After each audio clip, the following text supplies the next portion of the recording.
Trader Howie Roseman does it again. Jahan Dotson is wide receiver 3. We'll get into it coming up next right here on Locked On Eagles.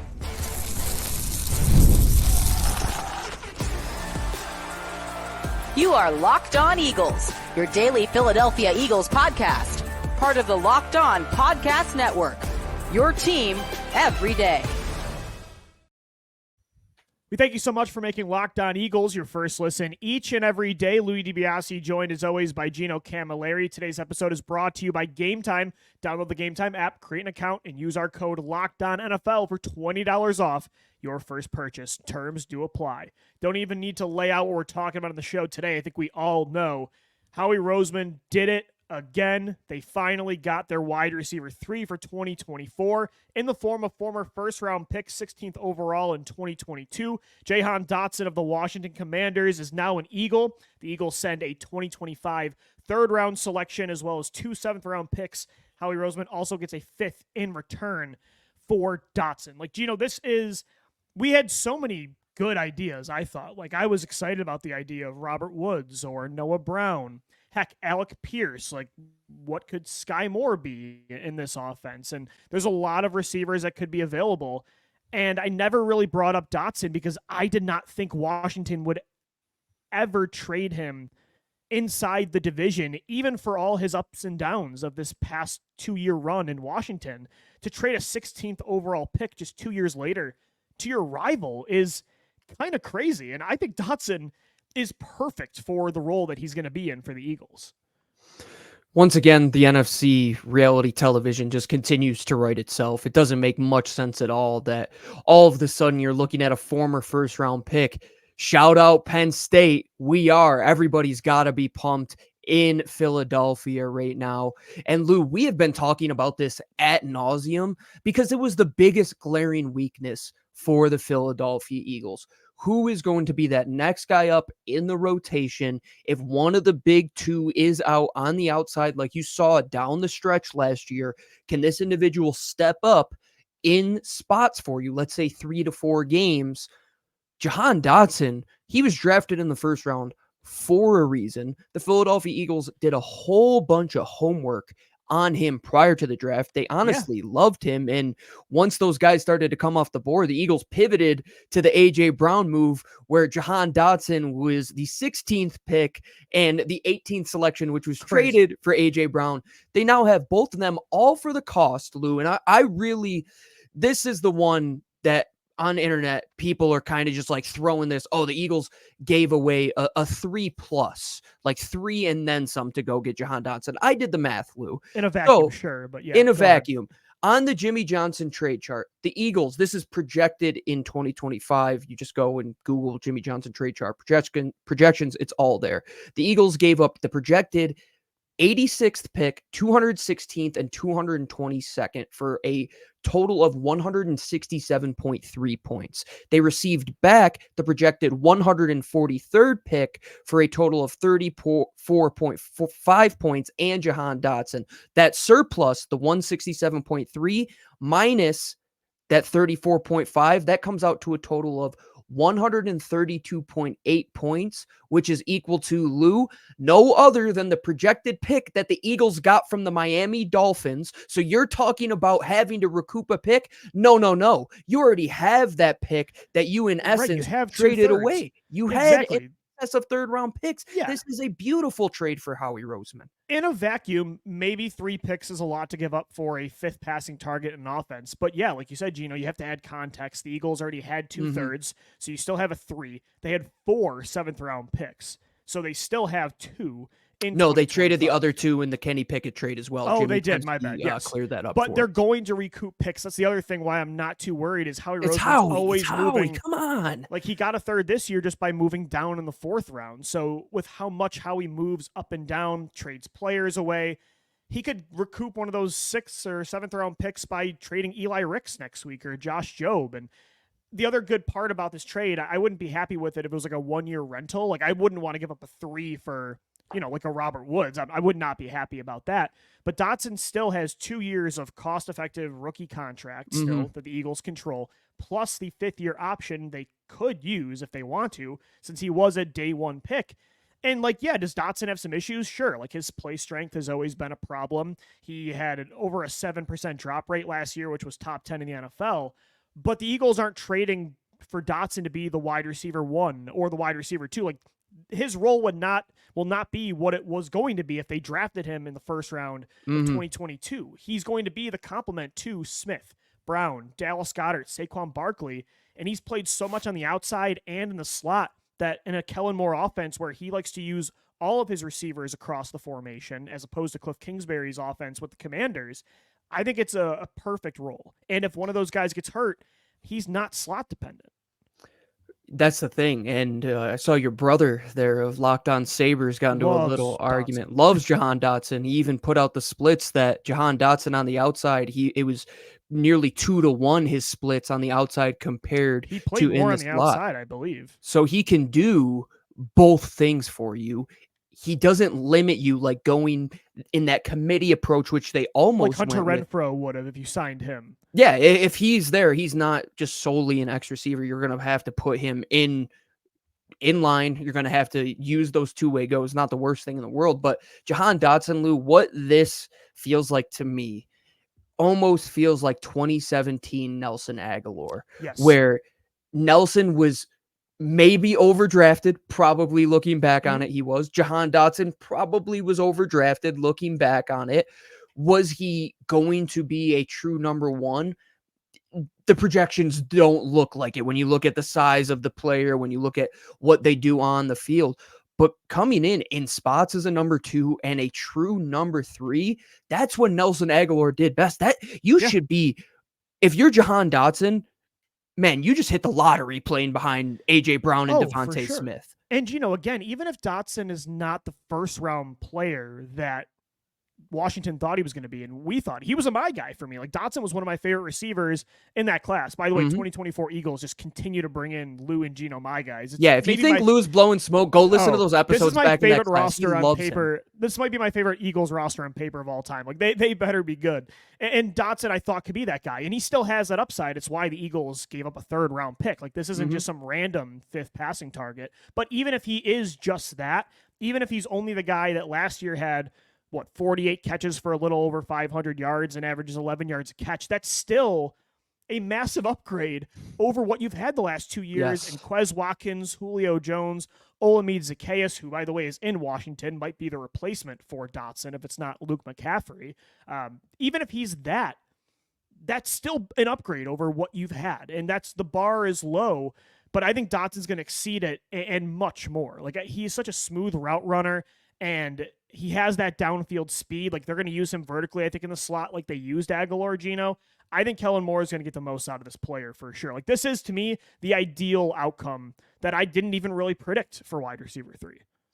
So if you're looking at it right now, you're inevitably saying that you traded Jahan Dotson essentially for next year's 3rd round pick, which you still have 2, maybe 3 years of control on his rookie deal. Those numbers are minuscule right now, and he's more pro ready. He's already got experience under his belt, and asking him to do that role of a 500-yard type of player with 3 to 4 touchdowns with anywhere from 35 to 40 catches.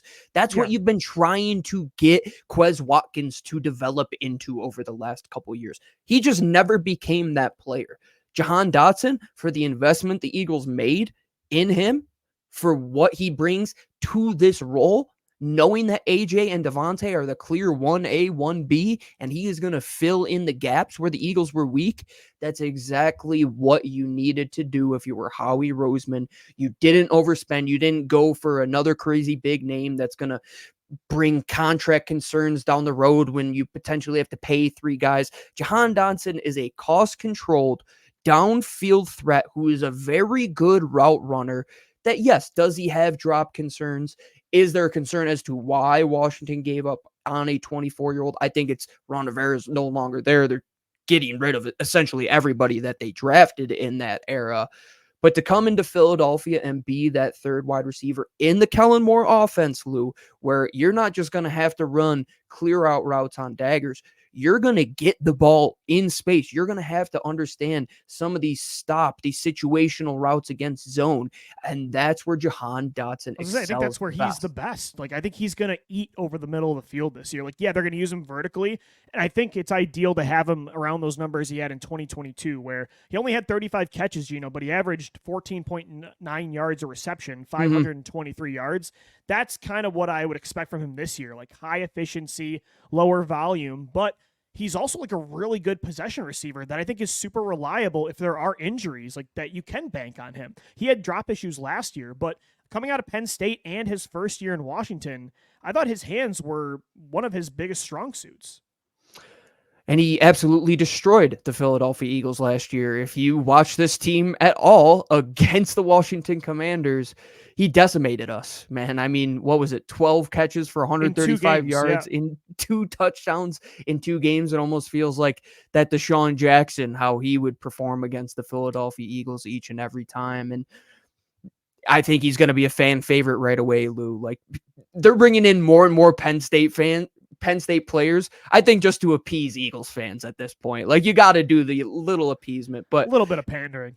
If, let's say this right now, Lou, I'm just going to rapid fire.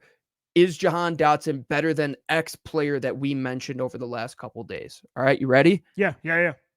Robert Woods. Better. John Mechie. Better. Noah Brown. I would say a little bit better. What about a guy from Seattle like a D. Eskridge that you could trade for? Oh, better.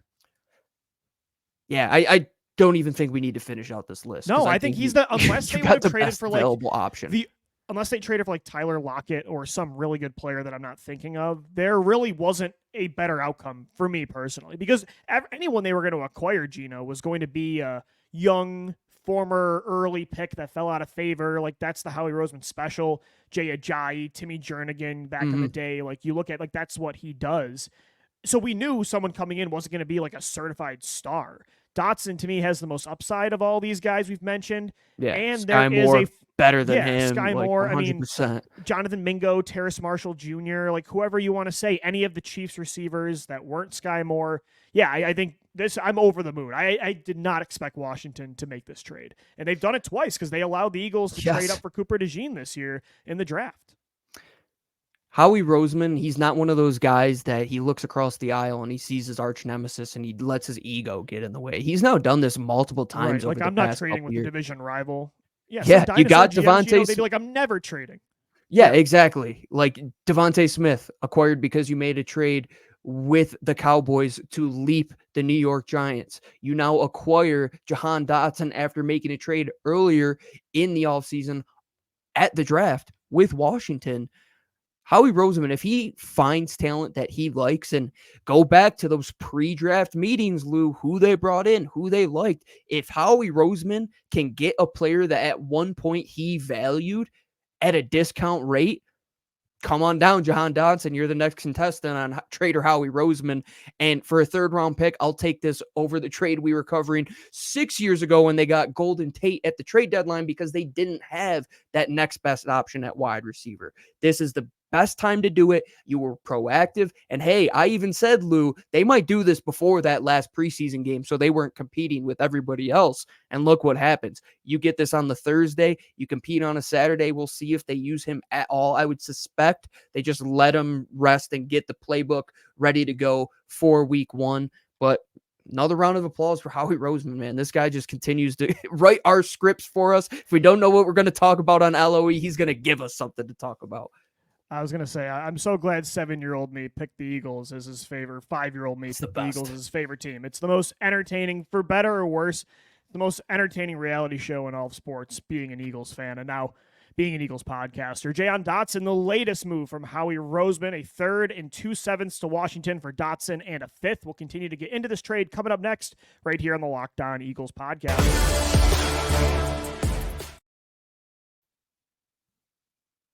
Today's episode of the Locked On Eagles podcast is brought to you by Game Time. Game Time has a new feature. It's called Game Time Picks that makes getting tickets for your favorite live events even easier. Game Time Picks filters out the fluff to show you only incredible deals on great seats so you don't have to waste time searching throughout thousands of tickets. For example, they have a 50% off Labor Day offer for Diamondbacks and Dodgers. I mean, you can get so many awesome deals over at Game Time, not just for sporting events, but concerts, comedy, theater, everything and more. Plus, on top of the great price, you're going to get a great view with their lowest price guarantee on top of their panoramic view of the seat you're going to buy from the app before you get your tickets. The lowest price guarantee I mentioned, they will credit you 110% of the difference if you find tickets cheaper on another platform. So take the guesswork out of buying tickets through Game Time. Download the Game Time app, create an account, use our code LOCKEDONNFL. You're going to get $20 off your first purchase. Terms do apply. Again, create that account,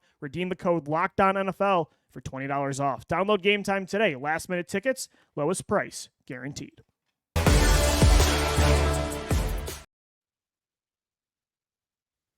Making Locked On Eagles your first listen each and every day.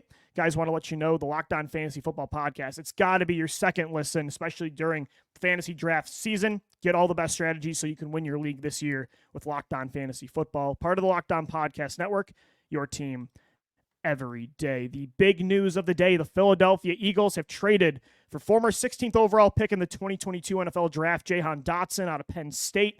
We are, as Gino mentioned, a lot of pandering going on here from the Washington Commanders. Dotson comes over to the Eagles for a third-round pick and 2 sevens. The Eagles also get a fifth-round pick in return. And Gino, even if this doesn't work, because Dotson has some concerns, like it's not totally made up why Washington didn't want him on the roster. But even if it doesn't work, and I think it will, because even if Dotson is who he was last year, an up-and-down player, as we mentioned, it's an upgrade over what they've had. But even if it's just a disaster and he does not come close to meeting that third-round value the Eagles have placed on him, I just love the mindset of Howie Roseman. Like, he's never, even in a vacuum, wide receiver 3 was a problem. But the grand scheme of things, the Eagles' offense is more loaded than almost any team in the NFL. So they were going to be okay no matter what at wide receiver 3. But I love that Howie said, no, it doesn't matter. Like, we're going to try to upgrade every single spot up until the regular season starts. And then, like, he's always looking to make moves. And this is just the latest example. I mean, trading for Ronald Darby right before the 2017 season, trading for Chauncey Gardner-Johnson right before 2022. Even if these moves don't work out, I love the mentality of just the aggression and just the always trying to improve the roster, because not every team really functions this way. And I learned that, especially watching Hard Knocks with the Giants. Do you know that Jordan Matthews, who was traded in that trade, is still in the NFL? That he is currently listed as a tight end for the Panthers? Apparently. Yeah. And talk about a trivia question. For him, bring him back a reunion for the third or fourth reunion at this point. It would have been. Talk about a trivia question of who caught a touchdown pass in that playoff game in 2018 from Nick Foles. Jordan Matthews. It's the 14-0 lead, yeah. Most wild things you'll ever hear. But yeah, I mean, to that point, Lou, you look at these trades, especially how late they come in the preseason, right? He never wants to get to that point come week 1 where they have a huge glaring weakness and everybody knows about it. That's why safety was so odd last year, that we're just sitting there and we're like, okay, a trade has to come at some point, right? And like, linebacker, honestly. Without a doubt. I mean, at least with linebacker, they brought in that influx right before that last preseason game. And they did have Dean. You didn't have a Kobe Dean at safety. Yeah. No, you did not have a Kobe Dean at safety. That's right. But when you look at where they're trying to make their hay, it's in the crumbs now, man. Like, they have addressed the top line. They have addressed 1A, 1B at wide receiver. You have a top tight end. You have a top running back. Now, where are you trying to fill in the gaps? It's with those playmakers. The way I talked about this earlier today with you was that wide receiver 3 position, did they have anybody on the roster that filled that job description? Just one player? Absolutely not. Committee-wise, Moneyball approach, you definitely could have gotten by.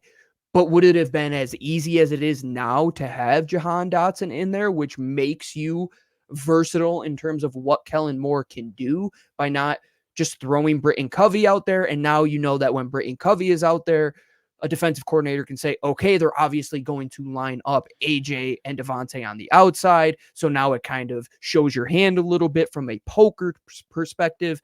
Now you kind of just protect yourself in terms of an offensive perspective, that you have all your T's crossed and your I's dotted. And the worst case scenario is that if one of the big two goes out, and we keep harping on that, Jahan Dotson can at least play That's the thing. in spots for you. He's somebody that is a route runner. He's not just slot dependent, somebody that you have to keep in line to take advantage of those two-way goes. He can win outside. He can win down the field. He can win in space. Now, does he do it at an elite or a very good margin? I don't know about that, but can he do it at a good enough clip? That's not his role anyway. Better than Quez Watkins, and heck, even better than Golden Tate, which they gave up a 3-4 all those years ago, without a doubt. So if it doesn't work out, at least you took a swing on a low profile guy in terms of money. You're not going out and getting a veteran like a Robert Woods, who's already on an established contract. Or Tyler Lockett. You kind of know exactly what you're going to get from them. You have a cost protected guy who you still don't know what his ceiling is. What is his ceiling going to be with Jalen Hurts? Like, the quarterback play Jahan Dotson got the last couple of years, it was brutal. It was terrible. Daniels is the quarterback there, right? Yeah. And, not to mention they had Terry McLaurin, they had Curtis Samuel. They had a lot of mouths to feed in that offense, too. And would they have been okay at wide receiver 3? Sure. But I can't get the Giants and the Buccaneers game out of my head last year, where we finally, for the first time in 2 years, learned about what life could be like without both or one of A.J. Brown and DeVonta Smith, and it was really, really bad. Now, of course, Kellen Moore can get a lot more out of his receivers and the offense in general than Brian Johnson could, but still, like, you have to, and although wide receiver 3 is not a big role with all the other targets, like Gino, it's still a starter that's going to play out there the vast majority of the time, especially with no established number 2 tight end. The Eagles are going to be a dominant 11 personnel unit. So, and they have been since Nick has been here. Yeah, this isn't shocking. Exactly. They've had a dead dog out there for 2 years. Yes. I feel as though, like, at times they've been playing with 10 guys out there. Like, you want the dude, you make the analogy all the time, that can hit the corner 3 because he's out on the floor the whole game. Like, look at the snap counts over the last couple years of that third receiver, Lou. Right. Like, they couldn't even run 12 personnel because they didn't have anybody. Ever since Zach Ertz has been gone, they have been in 11 personnel through and through. That's their identity. And again, it's a little bit different clear than like 2017 when you were 11 dominant with Aguilar, Smith, and Alshon, because you were a very spread the ball around type of unit. Now it's very target heavy to 3 guys, but still, like, the efficiency has to be there. Yes. And that guy's out there so much, you can't be predictable. Like you said, if Covey's out there, well, we know where he's going. Johnny Wilson, well, we know what his roles, or Parris Campbell, okay, he's going to run the vertical route. With Dotson, I mean, you look at his reception perception, his routes that he has success, like his success rate on certain routes, like it's green in almost every area of the field.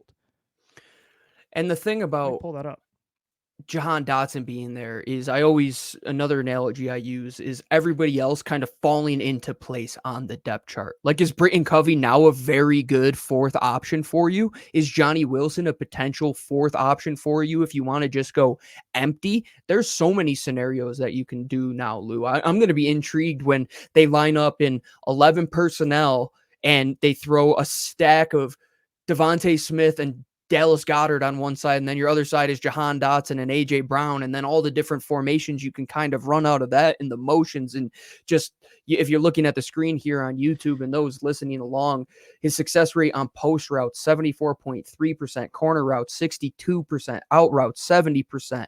You're talking about comeback routes at 84.6, comeback routes in a timing-based offense might be the most important thing for you, to know the ball is going to be there on your back shoulder in a timing based offense. This is going to be a legitimate threat for you. And slants, Lou, if you can run a slant, 78.8% success rate. You can run a slant, you're going to win in the NFL, man. Screens are at 100%. And this is 2023 when he had a down year. I'm going to pull up 2022 here.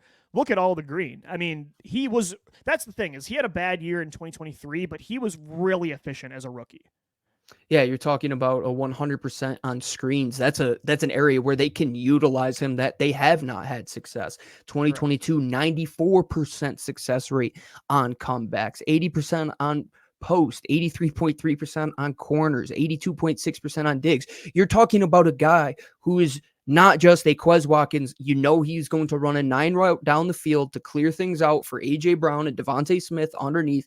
You know that he's going to be a legitimate threat in this offense because your number 1 cornerback, your number 2 cornerback, most likely your best cover safety, they're going to be worried about the other big guys in the rotation. Now you're talking about a potential nickel corner linebacker type of bracket where all Jahan Dotson has to do is play off of their leverage and find that space to where he can get the ball in his hand and really take off after that. Oh, and then we have levels concepts with Saquon Barkley behind it. Like, if I'm Kellen Moore right now, I am a kid in a candy shop. I am going to the playbook and saying, how can we make this thing even better already? He gets to coach the deepest and most talented Eagles offense on paper of all time. Lou, I got to bring this up. It was from @Jordy Barstool. He quoted a tweet of the wide receiver group from you retweeted it actually, and great from 2020, the wide receiver group and the wide receiver group now. And he said, if I was Carson Wentz, I would go and sue Howie Roseman right away. Everything he has, man. Carson Wentz has to be the angriest man on the planet today. He's like, I was thrown to J.J. Arcega-Whiteside out there. Dotson would have been his number one by a landslide in 2019. He didn't have a single wide receiver in his best year that he got to the playoffs. That's why I feel bad. 500 yards. That's man, Jalen Hurts is the most no excuses for that offense, man. Not at all. Absolutely. This is just a loaded team on paper. I cannot wait for the regular season now. This just it was already exciting. This just really adds to it. Dotson is the new wide receiver 3. We'll wrap up the show coming up next. What is next for Howie Roseman? Is there another move that he could make before the regular season? Don't go anywhere. We'll be right back. This trade special edition of LOE is brought to you by our friends over at FanDuel. You've heard us talk a lot about FanDuel, America's #1 sportsbook. Well, we have something a little bit different for you now.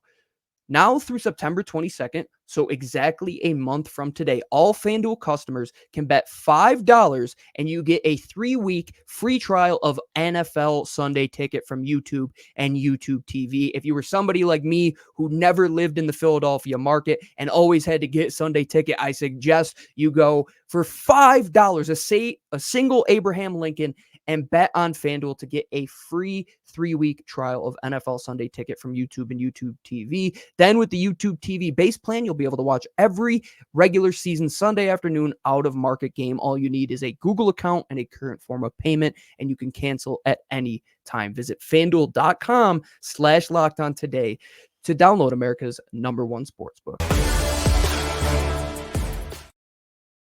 All right, we're wrapping up this Thursday edition of the Locked On Eagles podcast. It's been a long day. I mean, what a great trade. The Eagles acquiring Jahan Dotson for a 3rd-round draft pick in 2025. They also send 2 7th-rounders. They get a 5th in return. Classic late August Howie Roseman trade. And, I feel like they're pretty set on paper. Like, this was the biggest hole they had to fill. Maybe not had to fill, but if they were going to make a move, me and you have mentioned on the show many times, like, this was the move to make. Is there anything else you think Howie could do with cutdowns next week with this final preseason game on Saturday? Like, if you had to say one position he's watching the closest to add a guy through waivers, free agency, not just saying a trade, but a trade could happen too. Like, what is that spot maybe we're looking at? So I want to address one position that I don't think they're going to make moves, but I've seen a lot of YouTube comments on LOE and a lot of people commenting on Twitter. People have been saying potentially adding a linebacker. I think they're good for once at linebacker. I'm very happy with the top four guys. Yeah, I think you could run those 4 in any combination, a very good committee approach, and I think you're all set there. Yeah, I agree. I would say that before this week, I thought 2 things were possible. I think both situations could happen, and we saw one play out. Obviously, a trade for a wide receiver and or tight end. We see today that they add Jahan Dotson. But I do believe that there's still one move that they can make, but it wouldn't be acquiring a player. They still might at the 53 cut down, maybe trading away. I know you didn't move Eli Ricks in this trade, but like maybe you move Eli Ricks or a James Bradbury or one of those young defensive backs that a team falls in love with. One of those picks you gave up, maybe. Yeah. Or maybe you try to acquire a team's tight end 3 or 4 that they might be looking to cut down in a couple of days, because they released CJ Uzomah, obviously didn't have the best camp. EJ Jenkins probably is the front runner for that 3rd spot right now over Albert O, but we know how he values his former trades of draft picks. If they add somebody via the waiver wire, probably tight end, but look for one of the trades of those young cornerbacks, especially Lou, if they start to showcase one of those guys where you're like, why is he still in the game? Like, is Josh Jobe playing late into the fourth I think Ricks quarter? is going to play this entire game on Saturday. You think it's a showcase game for Eli? I think it's Eli because they can get the highest pick. Like, the most compensation would be for Ricks. If Ricks at least like a 6, probably. Yeah, like a conditional 6 or 7. If you can get one outright, that would be really nice. I think that's a great part of why I'm not worried, Gene, about all the picks that went away today to Washington is because we have Howie Roseman as the general manager. We're going to have 30 more moves before the draft. And guess what? Howie Roseman just broke the record for most single draft trades on a weekend of all time. Mm-hmm. So during the draft itself, too, you're going to have so many moves. Like, they're going to acquire a bunch of picks and then they're going to trade a bunch away again. Like, it's an ever revolving door. So that's why I don't settle in and be like, oh no, now they don't have a third. Like, they can easily get another third. Yeah, I don't know how these people who act in that like so short-sightedness with these trades, how they operate in casinos, because it's like you lose one hand and you think it's the end of the world. Like you lose. Yeah, no, you gotta. For some teams, maybe that's the way they operate. You got to be willing to operate that way. And, like some teams, like if they did trade away a 3, you'd be like, okay, like this guy doesn't normally make moves. So like Jerry Jones, like I think they might have a different perspective in Dallas, but the Eagles have the most active GM in the league. So yeah. It's like telling you that the sky blue and getting mad that somebody told you that the sky was blue. It's like, what are you talking about? The guy makes trades all the time. We say that in his press conferences, he was literally sitting there like the Joker and Batman, mumbling under his breath about how much he loved trades. The guy is a legitimate sicko. Because he didn't make one on day 1 and he lost his mind. So day 2, day 3, he broke the record. Howie is everybody that plays Madden that wants to do these trades. That's the closest you are going to get is Howie. And look, he's not always right. He's had some really bad trades. I think the Kenny Pickett trade sucked. But I just love that he's always willing to make them. It just makes for such entertaining content, man, no matter what. He's not going down just looking at the ball, taking 3 strikes and walking out of the park. Like he's at least swinging for the fences. If it does work out, Lou, you got such a underrated luxury player, a luxury type of player for and then if you don't pay Dotson, years, you could trade him at some point down the road. Could he potentially be a third-round compensatory selection that you get back because he overperforms and a team signs him to a wide receiver 2 contract? There's so many things that Howie Roseman does great, and it all stems from one word: optionality. He will never not give himself options. He's never going to back himself into a corner with his eyes closed, with his hands behind his back. He's going down swinging, folks. Howie Roseman, he might be shorter than me, but man, he knows what he's doing inside of the NovaCare complex. If you want to see Dotson at his ceiling, just look no further than the Commanders-Eagles game last year. 2 games combined, Dotson had 12 catches against the Birds, 135 yards, and 2 touchdowns. That second game was the big one. He had 8 catches for over 100 yards and a touchdown. So if you want to get juiced up about Dotson, go rewatch that shootout. Dotson is now wide receiver 3. We'll continue to cover this move and more. We've got another show for you tomorrow as we get you ready for the preseason finale on Saturday. Thanks so much for making Locked On Eagles your first listen each and every day. For Gino Camilleri, I'm Lou DiBiase signing off. Thanks so much for downloading, watching, and listening. Make sure Locked On Fantasy Football, by the way, is your second listen of the day. Let's go, Birds. Fly, Eagles, fly.